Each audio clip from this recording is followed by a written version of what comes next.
سيئات أعمالنا من يهد الله فهو المهتدي ومن يضلل فلن تجد له وليا مرشدا فنشهد أن لا إله إلا الله وحده لا شريك له ونشهد أن سيدنا وسندنا ونبينا محمدا صلى الله عليه وسلم الذي أرسله الله بالحق بشيرا ونذيرا وداعيا إلى الله بإذنه وسراجا منيرا. وقال الله تعالى في كلامه المجيد وفرقانه الحميد ما كان محمد أبا أحد من رجالكم ولكن رسول الله وخاتم النبيين وكان الله بكل شيء عليما. إن الله وملائكته يصلون على الناس يا أيها الذين آمنوا صلوا عليه وسلموا تسليما.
बाबू जमा बैन सलाताइन बिआरफा আরাফার ময়দানে দুই ওয়াক্ত নামাজ একসাথে আদায় করা এটাই হলো সুন্নাত। এর ভেতরে কিছু কম বেশি করা এটি শোভনীয় নয়, চলবে না। হযরত ইবনে ওমর রাদিয়াল্লাহু তাআলা আনহু, আমরা এখন যে অধ্যায়টি পড়ছি আল জামউ বাইনাস সালাত, এখানে তো কথা বলা হবে না।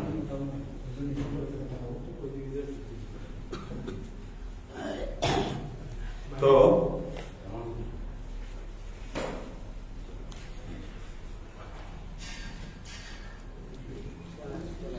আল জামউ বাইনাস সালাত বিআরাফা, আরাফার ময়দানে দুই ওয়াক্ত নামাজ একসাথে আদায় করা।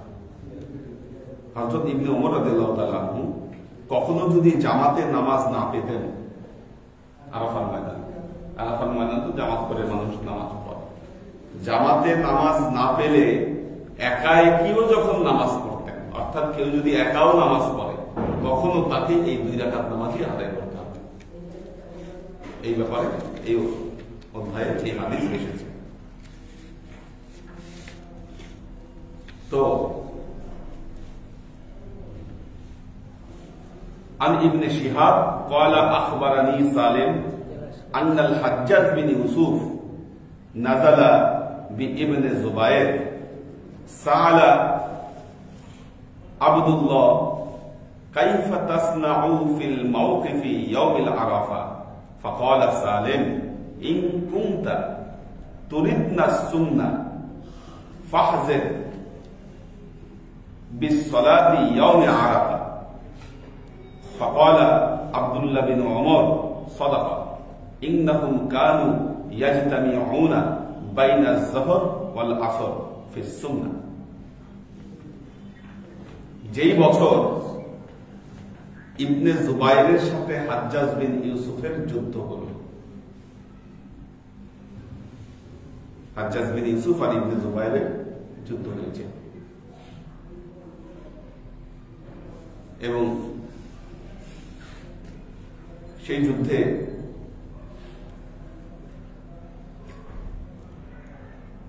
ইবনে জুবাইর তিনি পরাজয় বরণ করেন। ইবনে জুবাইর হিজাজকে কন্ট্রোল করতেন, বাইতুল্লাহকে কন্ট্রোল করতেন, মক্কা এটাকে কন্ট্রোল করতেন, এবং ওনাকেই শেষ পর্যন্ত ওনার শাসনই খর্ব করার জন্য হাজ্জাজ বিন ইউসুফ বাইতুল্লাহ আক্রমণ করে এবং তাকে পরাজিত করে উমাইয়া শাসন সেখানে সুসংহত করে, প্রতিষ্ঠিত করে। সেই বছর, যে বছর এই ঘটনা ঘটল, বর্ণনাকারী বলছেন আমি সেই বছর, আচ্ছা, সাআলা আব্দুল্লাহ, হযরত আব্দুল্লাহকে আমি জিজ্ঞাসা করলাম কাইফা নাসনাউ ফিল মাওয়াকিফি ইয়াউমে আরাফা, আমরা আরাফার ময়দানে, আরাফার দিনে কিভাবে আমরা উকুফে আরাফা পালন করব, আমরা কি কি করব, আমাদের কি দায়িত্ব। ফাকালা সালিম, হযরত সালিম তাকে উত্তর দিলেন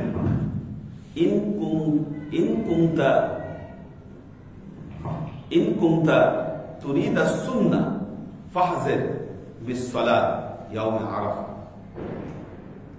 তোমরা যদি সুন্নাহর প্রকৃত অনুসরণ করতে চাও তাহলে কি করবে, আরাফার দিনে তোমরা 2 ওয়াক্ত নামাজ একসাথে আদায় করবে। তার মানে যারা 4 রাকাত নামাজ পড়ছেন গায়ের জোরে, কি আরাফার ময়দানে তাঁবুর ভেতরে গায়ের জোরে যারা 4 রাকাত নামাজ আদায় করেছেন তারা মুখালেফাতুস সুন্নাহ করেছেন, এটা কোনো সন্দেহ নেই, কারণ বারবার আমরা একটি হাদিস পাচ্ছি, তারা মুখালেফাতুস সুন্নাহ করেছেন, সুন্নাহ অনুসরণ তারা করেন। সমস্যা হলো এই মাসালা, 4 রাকাতের মাসালা বের হয়েছে হযরত ওসমান রাদিয়াল্লাহু তাআলা আনহুর পরবর্তী যুগ থেকে, এর আগ পর্যন্ত 4 রাকাতের মাসালা ছিল না।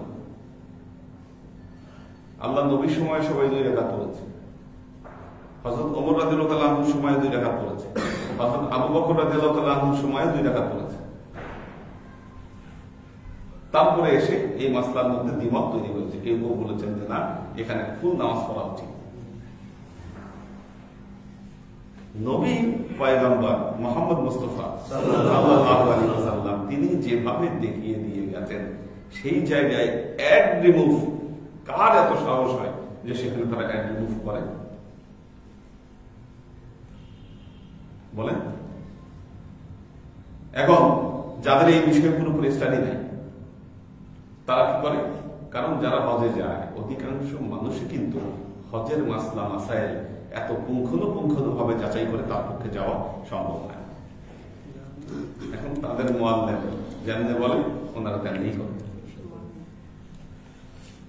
বহু মানুষ আছে তারা হজে যাওয়ার পর মুআল্লিমও তাদের সাথে থাকে, মুআল্লিমকেও খুঁজে পায় না, তখন মানুষকে জিজ্ঞেস করে করে তাদেরকে কাজ করতে হয়, কি করবে তারা। তো এই জন্য দেখবেন যে তাবুতে 4 রাকাত নামাজ পড়ার লোক বেশি পাবেন, আর 2 ওয়াক্ত আলাদা আলাদা পড়ার নামাজ বেশি পাবেন, ওই দলে মানুষ বেশি। হ্যাঁ, একদল 4 রাকাত পরে, একদল 2 রাকাত পরে, একদল পরে 4 রাকাত নামাজ, আরেক দল 2 রাকাত 2 রাকাত করে এক ওয়াক্তে পড়ে ফেলে, আরেক দল আলাদা আলাদা ওয়াক্তে পড়ে। আসরের নামাজ এক ওয়াক্তে, জোহরের নামাজ এক ওয়াক্তে, এভাবে আলাদা আলাদা ওয়াক্তে তার নামাজ আদায় করে। তো ওটি ভুল, শুদ্ধ না। আমাদের তাবুতে আমরা যদি 2 রাকাতের পক্ষে না থাকতাম তাহলে দেখতেন যে সব 4 রাকাতই পড়তাম, বাকিরা পানির জলে বেশি যেত। আমরা শক্ত অবস্থান নিয়েছি বলে আমাদের দেখা দেখি আরো কিছু মানুষ আমাদের দলভুক্ত হয়েছে। এরপরে গেলে হাদিসগুলো ওখানে আরাফার দিন বা উপরে মিলাদ নিয়ে হাদিসগুলো আপনাদেরকে পড়াইতে হবে ওখানে বসে, কিতাব সাথে নিয়ে যেতে হবে যে অবস্থা, না হলে এদেরকে মানুষ বানাতে হবে। তো ইন কুনতুন্না তুরিদনা সুন্নাহ ফাহযির বিস-সালাত ইয়াউম আরাফা ফাকাল আব্দুল্লাহ ইবনে ওমর। এই কথা যখন আব্দুল্লাহ ইবনে ওমর শুনলেন তিনি বললেন, সাদাকা, তুমি সত্য বলেছো, তুমি সত্য বলেছো। ইন্নাহুম কানু ইয়াজতামিউনা বাইনা আয-যুহর ওয়াল আসর ফি সুন্নাহ। সুন্নাত অনুযায়ী তারা আসলে এই দিনে কি করত? যোহর এবং আসরের নামাজে তারা একত্রিত করত। ফাকুলতু লিসালিম ইফআল যালিকা রাসূলুল্লাহ সাল্লাল্লাহু আলাইহি ওয়াসাল্লাম ওয়া হাল তাত্তাবিউনা ফি যালিকা ইল্লা সুন্নাহ। তখন সালেম বললেন, তোমরা কি তাহলে সুন্নাহ ছাড়া অন্য কোনো কিছুকে ইত্তেবা করতে চাও? এটাই হচ্ছে সুন্নাহ। ইবনে ওমর রাদিয়াল্লাহু তাআলা আনহু তাদের কথাকে সাপোর্ট করলেন। তারপর বর্ণনাকারী বললেন যে 2 রাকাত 4 রাকাত নামাজ একসাথে পড়া এটাই হলো সুন্নতের নিকটবর্তী, এবং বললেন যে হাল তাত্তাবিউনা ফি যালিকা ইল্লা সুন্নাহ, তোমরা কি এই মাসালার ব্যাপারে সুন্নত ছাড়া অন্য কিছুকে তোমরা অনুসরণ করতে চাও? দেখেন কত স্পেসিফিক ভাবে বলা আছে, তারপরে এই মাসালা নিয়ে সেখানে কি হয়? তর্কাতর্কি হয়।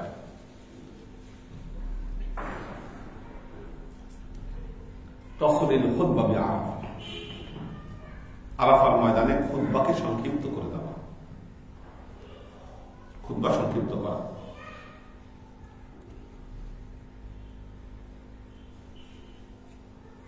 عن ابن شهاب عن سالم بن عبد الله إن عبد المالك ابن مروان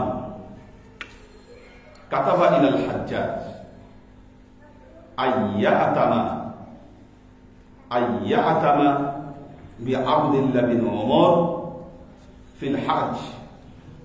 ওই আগের হাদিস আমরা পড়েছি, আগের দিন, যে আব্দুল মালিক বিন মারওয়ান, আব্দুল মালিক বিন মারওয়ান খলিফা, গভর্নর, যে ওসমানের সচিব ছিল, ওসমান রাদিয়াল্লাহু আনহু যে সচিব ছিল মারওয়ান, উনি হচ্ছে সেই মারওয়ান। হ্যাঁ, তিনি আবার পরবর্তীতে খলিফা হয়, পরবর্তীতে সে খলিফা হয়। তো আব্দুল মালিক বিন মারওয়ান কাতাবা ইলাল হাজ্জাজ, তিনি হাজ্জাজ বিন ইউসুফের কাছে চিঠি লিখলেন। কি চিঠি লিখলেন? আইয়াতামা বিআবদিল্লাহ বিন ওমর ফিল হজ, হজের মাসলা মাসাইলের ব্যাপারে তিনি যেন আব্দুল্লাহ ইবনে ওমরের ইত্তেবা করে, এখানে যেন কোনো গ্যাঞ্জাম না করে।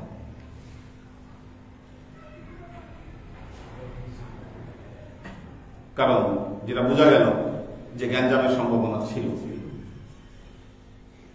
গ্যাঞ্জামের একটা সম্ভাবনা ছিল। এবং আমরা এর আগে একটি হাদিস পড়েছি যে হযরত আব্দুল্লাহ ইবনে ওমর যখন রওনা দিচ্ছিলেন হজ করতে, তখন ওনাকে এমন ভাবে বলা হয়েছে যে আপনাকে কিন্তু হজ করতে এবার বাধা দিতে পারে, বাধা দিতে পারে এবার। তখন তিনি বলেছিলেন, বাধা দিলে আমাদের যদি বাধা দেওয়া হয়, আল্লাহ নবী বাধা পেয়ে যে করেছিলেন আমরা তাই করব,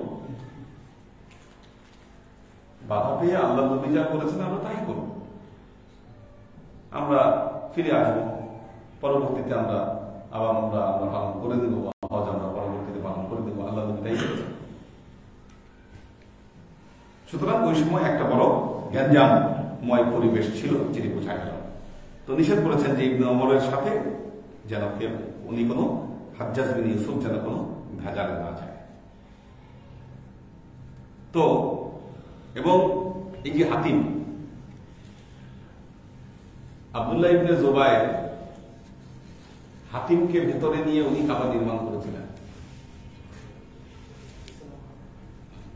কারণ তিনি আল্লাহ নবীর ওই হাদিসকে অনুসরণ করেছেন যে আল্লাহ নবী বাইতুল্লাহ দেখে মা আয়েশাকে বলেছিলেন যে তোমার কওম কুরাইশরা যখন এই বাইতুল্লাহকে সংস্কার করেছিল তখন এই হাতিমকে তারা সংস্কারের বাইরে রেখেছিল, হাতিমকে তারা সংস্কারের বাইরে রেখেছিল। তা আমার ইচ্ছা হয় যে আমি হাতিমকে নিয়েই কাবা ঘর নির্মাণ করি, কিন্তু তোমার কওমের মধ্যে এই ব্যাপারে সমস্যা তৈরি হবে, তাদের ইমানের মধ্যে তারা মনে করবে যে না কি করলো, এটা আমাদের বাপদাদারা এরকম বানায় খেয়ে গেছে আর আল্লাহ নবী এসে এখন এটাকে পরিবর্তন করে দিল, এই জন্য আমি হাতিমকে বাইরে রেখে দিচ্ছি। আব্দুল্লাহ ইবনে জুবায়ের তিনি আল্লাহ নবীর এই যে হাদিস, এই হাদিসের উপর তিনি আমল করার জন্য এই হাতিমকে ভেতরে নিয়ে কাবা ঘর নির্মাণ করেছিলেন।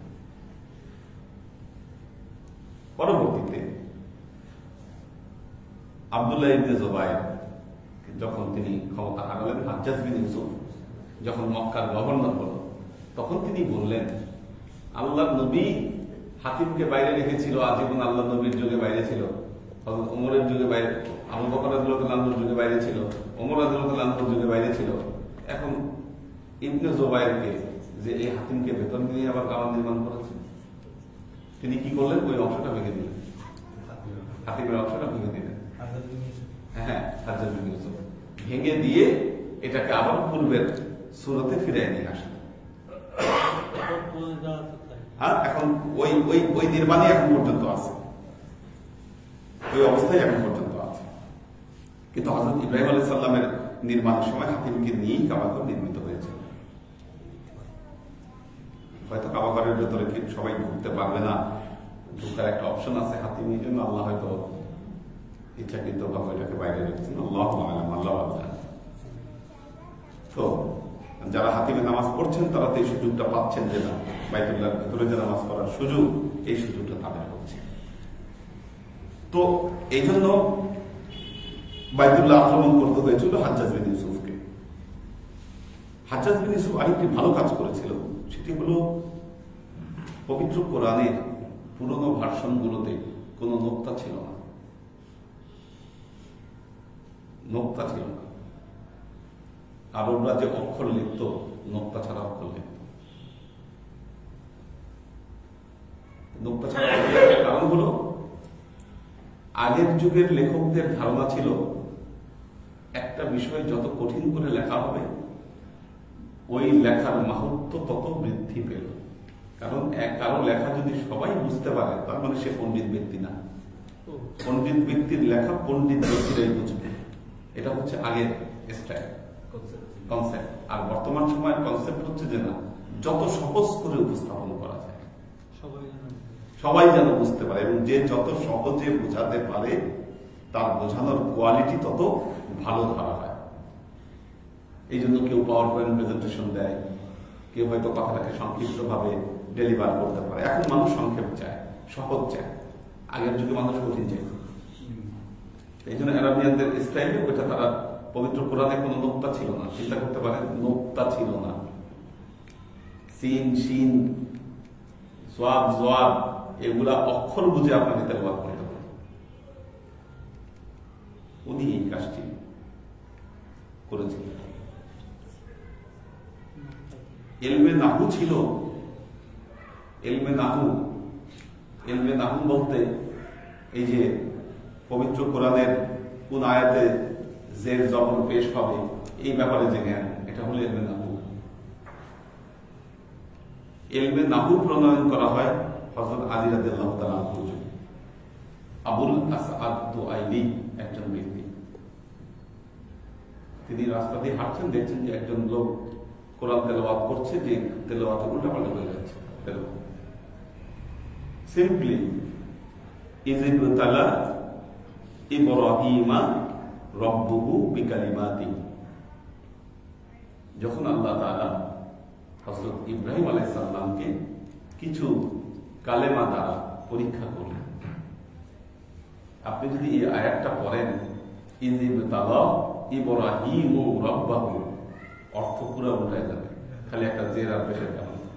অর্থাৎ হযরত ইব্রাহিম আলাইহিস সালাম যখন আল্লাহকে কিছু কালেমা দ্বারা পরীক্ষা করলেন,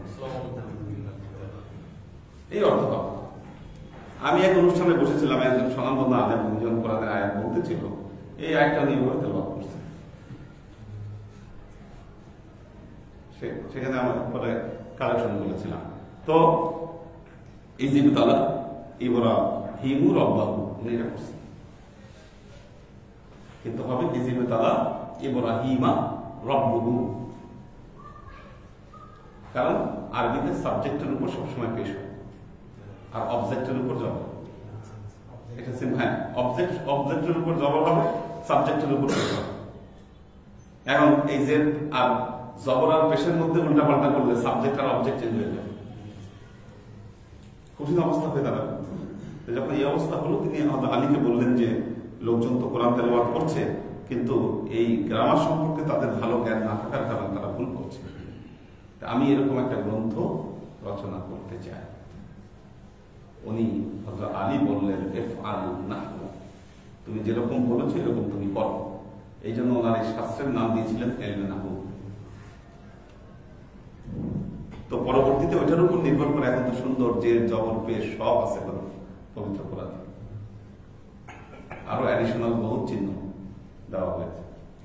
তো এগুলো অনেক পরে বিভিন্ন সময় বিভিন্ন যুগে এগুলোকে অ্যাড করা হয়েছে সহজ করবার জন্য। তো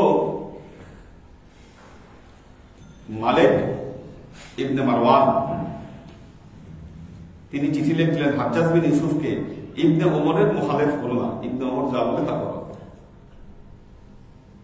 অত্যন্ত চাঁদের এবং পণ্ডিত ব্যক্তিত্ব ইবনে ওমর। ইমাম হুসাইন যখন কারবালার দিকে রওনা দিচ্ছেন, তখন বলেছিলেন যে আপনি আল্লাহ নবীর নাতি, আপনাকে বাধা দেওয়া বা নিষেধ করার ক্ষমতা আমার নাই, বাধা দেওয়ার ক্ষমতা নেই। বাধা দেওয়ার ক্ষমতা থাকলে আমি আপনাকে বাধা দিতাম, কিন্তু ওখানে আপনার যাওয়া ঠিক হচ্ছে যাওয়াটা ঠিক হচ্ছে, গেলে বিপদ হবে এটা বুঝতে পেরেছে। তো ওনার সাথে কোনো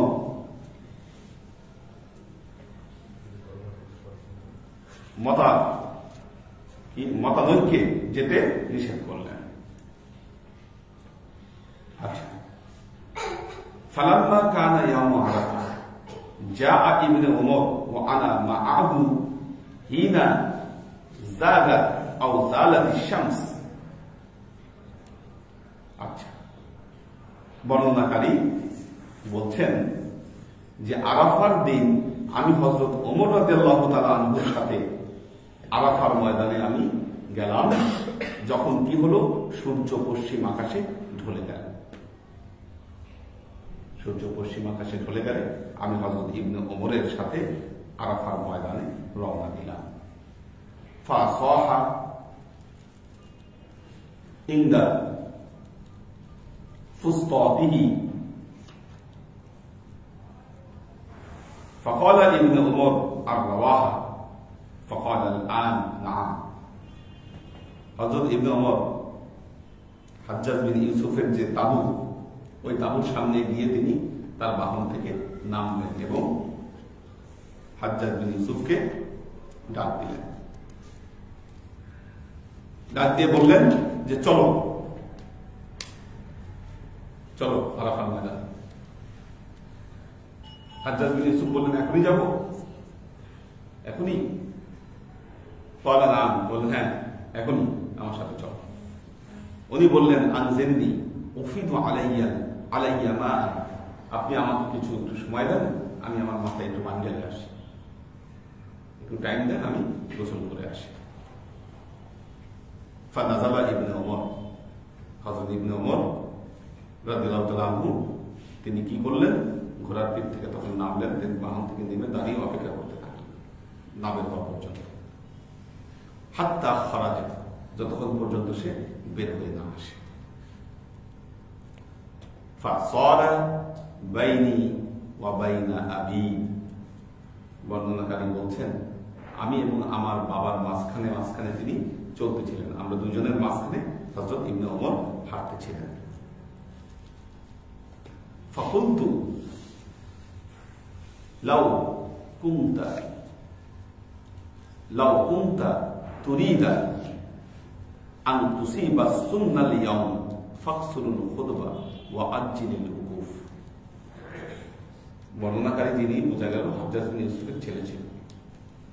তখন ইবনে ওমর বললেন যে তুমি যদি, হাজ্জাজ বিন ইউসুফকে বললেন, তুমি যদি সুন্নতের প্রকৃত অনুসরণ করতে চাও ফাকসুরিল খুতবা, তুমি আজকের দিনে খুতবাকে সংক্ষিপ্ত করবা, ওয়া আজ্জিলিল উকুফ, উকুফ তাড়াতাড়ি করবা, শেষ করবা। একটা জিনিস মনে রাখবেন, যখন বহু মানুষের জামায়াত হবে বা যখন কোনো প্রাকৃতিক দুর্যোগ থাকবে, কোনো সমস্যার উদ্ভব হবে, তখন উচিত হল খুতবা সংক্ষিপ্ত করে দেওয়া। চাই সেটা জুমার খুতবা হোক, চাই সেটা ঈদের খুতবা হোক, চাই সেটা অন্য কোনো খুতবা হোক।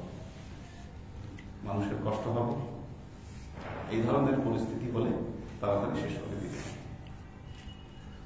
আপনাদের মনে আছে কিনা, এটা কি 2019 না 14-তে? আপনি 19-এ গেছিলেন হজে, মসজিদে নববীতে খুতবা এবং নামাজ দুটোই খুব সংক্ষিপ্ত করল। প্রচন্ড গরম পড়েছিল এই কারণে ইমাম সাহেব কুল ইয়া আইয়ুহাল কাফিরুন কুল হুয়াল্লাহু সূরা দিয়ে নামাজ শেষ করে দিল, আর খুতবাও করলো খুব সংক্ষিপ্ত, কারণ প্রচন্ড প্রায় 58 ডিগ্রি সেলসিয়াস তখন। আর ওনারা তো জানে কি পরিস্থিতি, মসজিদে নববীর এসির মধ্যে আর কয়জনের জায়গা, বাইরে তো কত মানুষ। হ্যাঁ, শুধু পানি মারে কাবু দিয়ে। তো এই জন্য খুব দ্রুত খুতবা শেষ করে দিল। এটা নিয়ম। আল্লাহ নবী কোরআন তেলাওয়াত, রুকু, সেজদা মধ্যম পন্থায় করতে বলেছে, কারণ অনেক মানুষ থাকে পেছনে যারা দাঁড়িয়ে, তাদের কথা চিন্তা করে, বা ছোট বাচ্চা যারা আছে তাদের কথা চিন্তা করে এটা করতে বলেছে। তো বললেন যে তুমি যদি সুন্নাহকে অনুসরণ করতে চাও কি করবা? ফাকসুরিল খুতবা ওয়া আজ্জিলিল উকুফ, খুতবাকে তুমি সংক্ষিপ্ত করো আর তোমার উকুফ তুমি তাড়াতাড়ি করো। ফাকালা ইবনে ওমর সাদাকা, ইবনে ওমর বললেন সত্য কথা বলেছে। এই দিনে তো আপনারা কোনো খতম করেন না? কোথায় খতম? শনিবারে তো দোয়া নিউজ নাকি? হ্যাঁ, আচ্ছা, শুক্রবারে দোয়া নিউজ না? আমাদের ইয়ার পড়ার কথা ছিল, এখানে বলে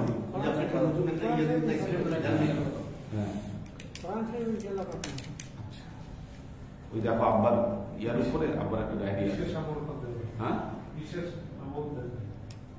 আব্বার একটা ডায়েরি আছে আমার টেবিলে, হাতে ডায়েরি, হ্যাঁ, পুরোনো ইয়া উপরে হলুদ কষ্টের মাথা নিয়ে আসো। আচ্ছা, তো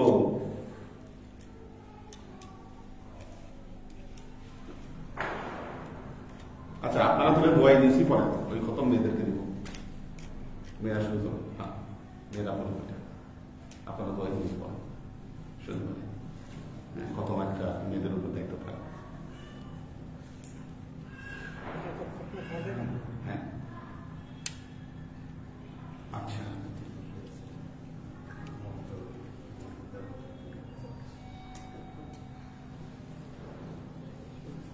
তা'যিল ইলাল মাওয়াকিফ।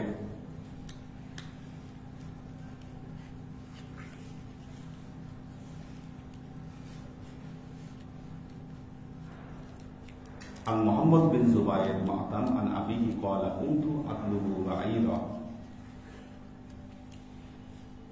وحدثنا مسدد سفيان بن زبير عن أبيه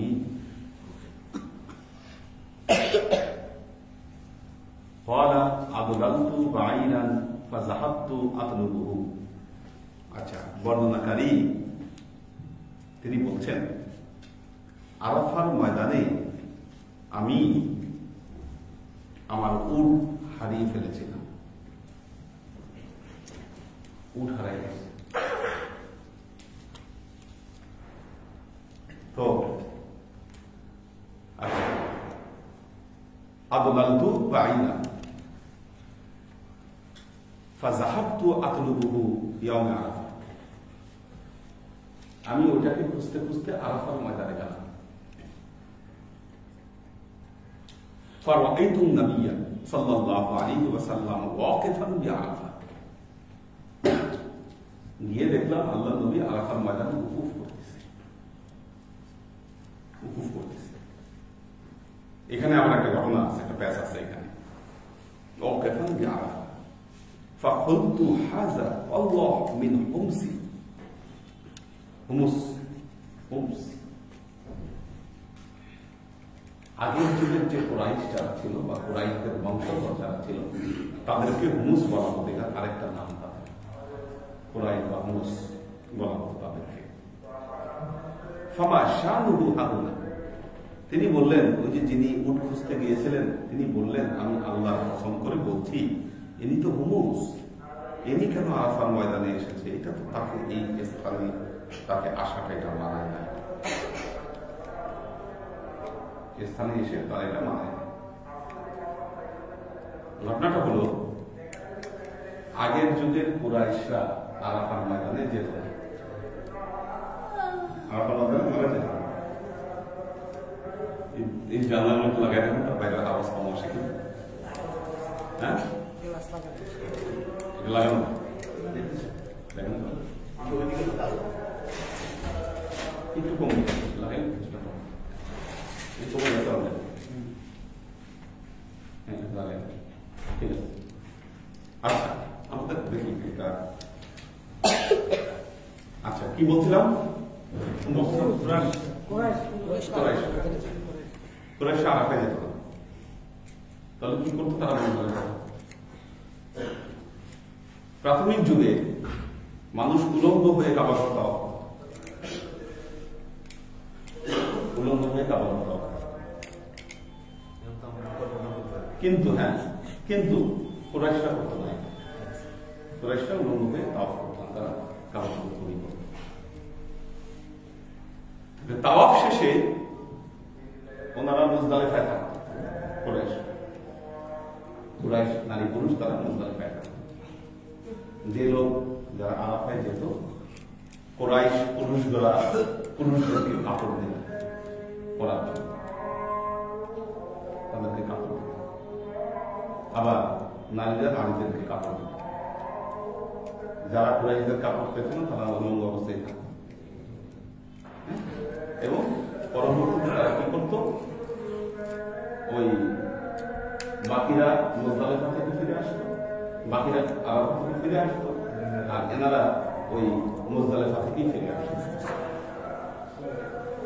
তারপর আল্লাহ যখন এই আয়াত নাযিল করলেন, সুম্মা আফিদু মিন হাইসু আফাদান নাস, সুম্মা আফিদু মিন হাইসু আফাদান নাস, অতঃপর তোমরা তাই করো যা সকল মানুষ করে। পবিত্র কোরআনে আল্লাহ আয়াত নাযিল করলেন, লাইসা আলাইকুম জুনাহুন আন তাবতাগু ফাদলান মিন রাব্বিকুম ফাইযা ক্বাদাইতুম মানাসিকাকুম ফাযকুরুল্লাহা ইনদাল মাশআরিল হারাম ওয়াযকুরুহু কামা হাদাকুম ইন কুনতুম মিন ক্বাবলিহি লামিনাদ দাল্লিন। লাইসা আলাইকুম জুনাহুন আন তাবতাগু ফাদলান মিন রাব্বিকুম, তোমাদের জন্য এটা গুনাহ নাই যে আল্লাহর কাছে তোমরা ফজিলত কামনা করো। তোমাদের ভালো ভালো জিনিসগুলো তোমরা আল্লাহর কাছে কামনা করো। ফাইজা ক্বাদাইতুম মানাসিকাকুম, যখন তোমাদের হজের মানাসিক শেষ হয়ে যাচ্ছে, মানে উকুফে আরাফা, ফাযকুরুল্লাহা ইনদাল মাশআরিল হারাম, তোমরা মাশআরে হারামের কাছে এসে আল্লাহকে স্মরণ করো। ওয়াযকুরুহু কামা হাদাকুম ইন কুনতুম মিন ক্বাবলিহি লামিনাদ দাল্লিন, আল্লাহ তোমাদেরকে যেভাবে হেদায়েত দিয়েছেন এই হেদায়েত অনুযায়ী তোমরা আল্লাহকে স্মরণ করে থাকো। অর্থাৎ নতুন ভাবে জিকির একত্ববাদের স্মরণের কথা বলেছে। আগে যেভাবে স্মরণ করতাম ওই রকম না। বিমা হাদা এইভাবে স্মরণ করবা, এইভাবে আল্লাহর জিকির করবা যেভাবে তোমাদেরকে হেদায়েত দেওয়া হয়েছে, আগের পন্থায় নয়। সুম্মা আফিদু মিন হাইসু আফাদান নাস। আল্লাহ বললেন সব মানুষ যেভাবে ফিরে তোমরাও সেভাবে ফিরে আসো। যে কারণে ইসলামের পরবর্তী যুগে কুরাইশরাও তখন উকুফে আরাফা করছে। এখন বর্ণনাকারী উনি তো জানতেন না এটা, এখন উনি উট খুঁজতে এসে দেখেন যে আল্লাহ নবী উকুফে আরাফা করছে। হ্যাঁ কি বলে, আল্লাহ কসম করে বলছি ইনি তো হুমুস, ইনি কুরাইশ সদস্য, উনি আরাফার ময়দানে আসছে, এটা তো ওনাকে মানায়। পরবর্তীতে জানার পর হয়তো সে আগের যুগে সাহাবীদের কাহিনী ছিল কি বলেছেন আল্লাহ। হয়তো ওমর রাদিয়াল্লাহু সময় এসে এক লোক ওমরের বলছে, এক লোক এসে আরেক লোককে জিজ্ঞাসা করতেছি আরাফার ময়দানে না যে শুনেছি আল্লাহ নবী নাকি বলেছে হাসরের ময়দানে সবাই এক হবে, কি সত্য? দেখো জিজ্ঞাসা করলেন, বললেন হ্যাঁ এটা সত্য। আল্লাহ নবী বলছে এটা? হ্যাঁ বলছে। ওই দিন নাকি সবার বিচার হবে। উনি বললেন হ্যাঁ এটা বিচার হবে সবার। বললো বিচার কি করবে? ওমর করবে না আল্লাহ করবে? বললেন যে না আল্লাহ করবে বিচার। আল্লাহ নবী বলছে? হ্যাঁ আল্লাহ নবী বলছে আল্লাহ বিচার করবে, ওমর করবে। তাহলে আমি বেঁচে গেছি, আমার কোনো টেনশন নেই। মানুষ মানুষ হ্যাঁ হ্যাঁ একদম মানে খুব করা ছিল তো সেই জন্য বললেন যে তাহলে আমার কোনো টেনশন নেই। তো আল্লাহর আশিক সালিহবৃন্দ, এই যে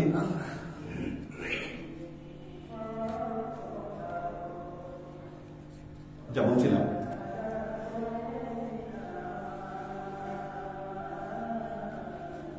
হুমুস বললেন যে হুমুসের সদস্য, উনি এইভাবে আরাফার ময়দানে এসেছে, এটা তার শান নয়, এটা তাকে মানায়।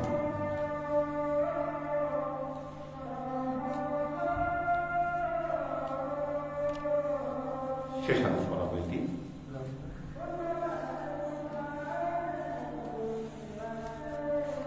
আল-গুরবা কানা الناس يطوفون في الجاهلية قراءً।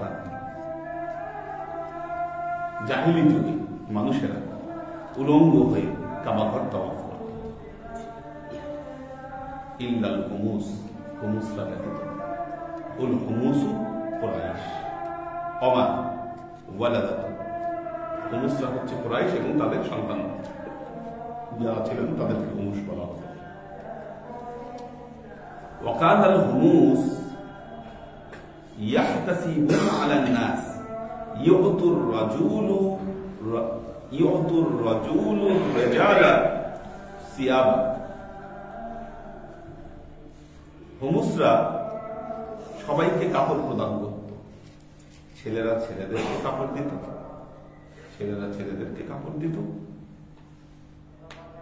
আচ্ছা, ওয়ায়াতুফু ফিহা, আর ওই কাপড় পরে তারা তাওয়াফ করত। ওয়া তুতিল মারআতু মারআতা, নারীরা নারীদেরকে কাপড় দিত। তাতুফু ফিহা, ওই কাপড় পরে তারা তাওয়াফ করত। ফামান লাম তুতিল হুমুসা, যাকে হুমুসরা এই কাপড় না দিত, তফা বিল বাইতি উরিয়ানা, তারা উলঙ্গ অবস্থাতেই কি করত? কাবাঘর তাওয়াফ করত। ওয়াকানা ইফিদু জামাআতুন নাস মিন আরাফা। হজ শেষে সব মানুষ আরাফা থেকে বাইতুল্লাহ ফিরে আসত, আরাফা থেকে বাইতুল্লাহ ফিরে আসত। ওয়া ইফিদুল হুমুস মিন জামাইন, কিন্তু এই হুমুসরা মুজদালিফায় যেখানে তারা জমা হতো ওখান থেকে তারা সবাই ফিরে আসত। আরাফা থেকে তারা ফিরত। ওয়া আখবিরনি আবি আন আয়েশাতা আন্না হাযাল আয়াত নাযালাত ফিল হুমুস। যখন পবিত্র কোরআনের এই আয়াত হুমুসদের ব্যাপারে নাযিল হলো, কোন আয়াত? সুম্মা আফিদু মিন হাইসু আফাদান নাস, সুম্মা আফিদু, তোমরা তাই করো, অতঃপর তোমরা তাই করো, মিন হাইসু আফাদান নাস, মানুষ যা করে থাকে অনুরূপ ভাবে তোমরা কর্ম সম্পাদন করো। এই আয়াত যখন নাযিল হলো, ক্বালা কানু ইয়াফিদুনা মিন জামাইন, তখন তারা কি করত? তারা একসাথে মানুষের সাথে তারা ফিরে আসতো। মিন জামাইন ফাদফিউ ইলা আরাফা, এরপর থেকে তারা কি করতো? আরাফার ময়দানে তারা যেত। এর আগে তারা যেত না, আরাফায় উকুফ করতো না, এবং মনে করতো যে আরাফায় উকুফ করা এটা কুরাইশদের জন্য সম্মানজনক নয়। কত ঘটনা, কত আছে।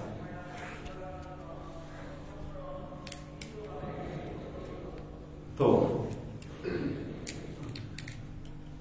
আল্লাহ আশিক সালেহ বৃন্দ,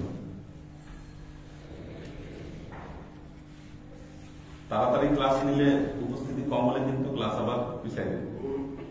আজকে কিন্তু মানুষ কম ছিল, এখনো কম। হ্যাঁ কেন?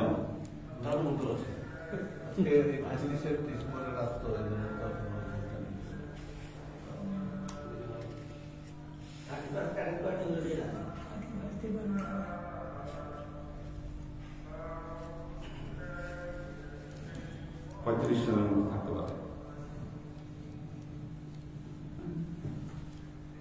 তো ঠিক আছে, দেখি আর কয়েক সপ্তাহ কারা আছে দেখি।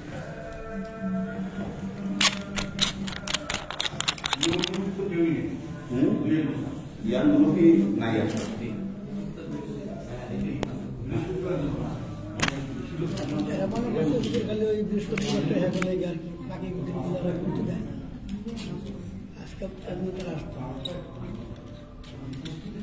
সোহেল মিতু ইসলাম, এম কে আলাল, পপিয়ারা জামান সুমি, সুরাইয়া আক্তার, সোহেল মিতু ইসলাম, সুমাইয়া নুহিন দিশা, আবির আহমেদ আরিয়ান, সৈয়দা আমরিন শরীফ,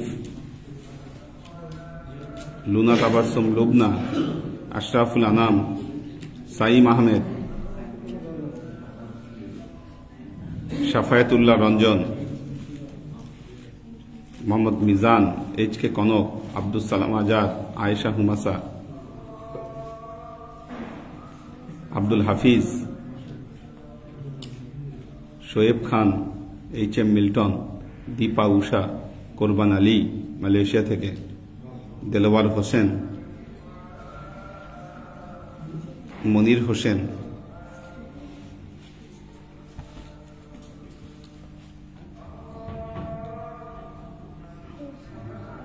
আবু আয়মান চৌধুরী, মাসুদ রানা মুন্না, আব্দুল সত্তার,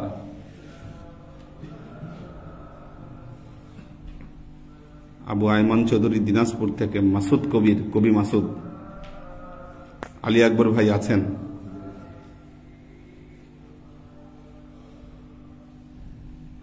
মোহাম্মদ শিয়াম হুসাইন,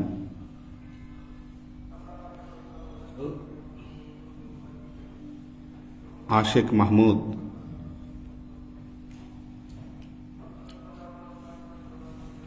আশেক মাহমুদ দোয়া চেয়েছেন। উনি মনে হয় পায়ে ব্যথা পেয়েছে কোনোভাবে, না কি হয়েছে পায়ে? কিভাবে অ্যাক্সিডেন্ট করবে? আচ্ছা, ওহো, আল্লাহ হেফাজত করুন। আচ্ছা আচ্ছা, কঠিন অবস্থা তো, কঠিন অবস্থা, আল্লাহ হেফাজত করুন। ফারিজা ফাইরোজ, আলাউদ্দিন মিয়া, ওমর শরীফ, ইঞ্জিনিয়ার ইশতিয়াক রাব্বি, মনিরুজ্জামান মনির, নুসরাত রুনা,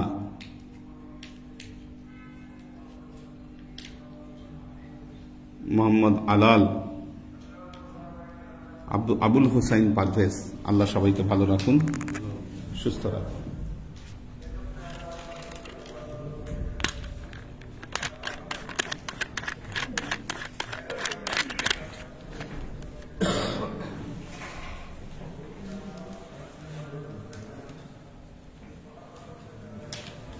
اللهم آمين.